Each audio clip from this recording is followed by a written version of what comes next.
दोस्तों, भारत सरकार ने सेंट्रल पब्लिक सेक्टर एंटरप्राइजेस को 3 कैटेगरी में बांटा है, मिनी रत्न, नवरत्न और महारत्न में। और ये कैटेगराइजेशन किन किन फैक्टर्स के आधार पर किया गया है? सेबी के रूल्स के अकॉर्डिंग, यानी कि वो स्टॉक एक्सचेंज में कंपनी की जो प्रेजेंस देखी जाती है, उनका टर्नओवर, नेटवर्थ और नेट प्रॉफिट देखा जाता है एनुअल बेसिस पर। ठीक है दोस्तों।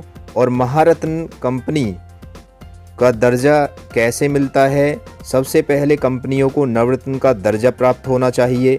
नेक्स्ट है, कंपनी को security exchange board of India यानी कि सेबी के नियामकों के अंतर्गत minimum prescribed public share holding के साथ भारतीय शेयर बाजार में सूचीबद्ध होनी चाहिए। विगत 3 वर्षों की अवधि में एवरेज एनुअल टर्नओवर 25,000 करोड़ रुपये से अधिक होना चाहिए। पिछले 3 वर्षों में एवरेज एनुअल नेटवर्थ 15,000 करोड़ रुपये से अधिक हो। किस कंपनी को नवरत्न कंपनी का दर्जा मिलता है?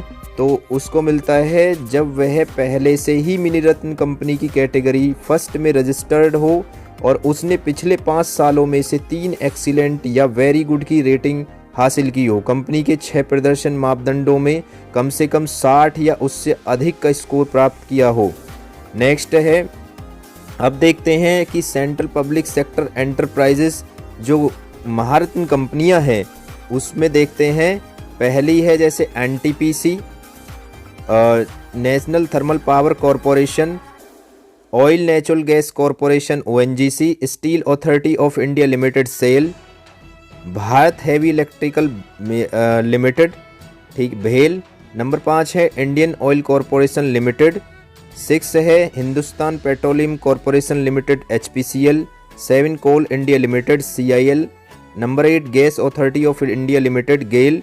Bharat petroleum corporation limited BPCL। Power grid corporation of India power grid. Next है कि नवरत्न कंपनियां कौन कौन सी हैं? Bharat electronic limited BEL, Rashtriya Ispat Nigam Limited RINL, Container Corporation of India CONCOR, Engineers India Limited EIL, Hindustan Aeronautics Limited HAL, Mahanagar Telephone Nigam Limited यानी कि MTNL, National Aluminium Company NALCO, National Building Construction Corporation NBCC, National Mineral Development Corporation NMDC, Neyveli Lignite Corporation Limited NLCIL, Oil India Limited OIL, Power Finance Corporation PFC, Rural Electrification Corporation REC, Shipping Corporation of India. Thank you दोस्तों।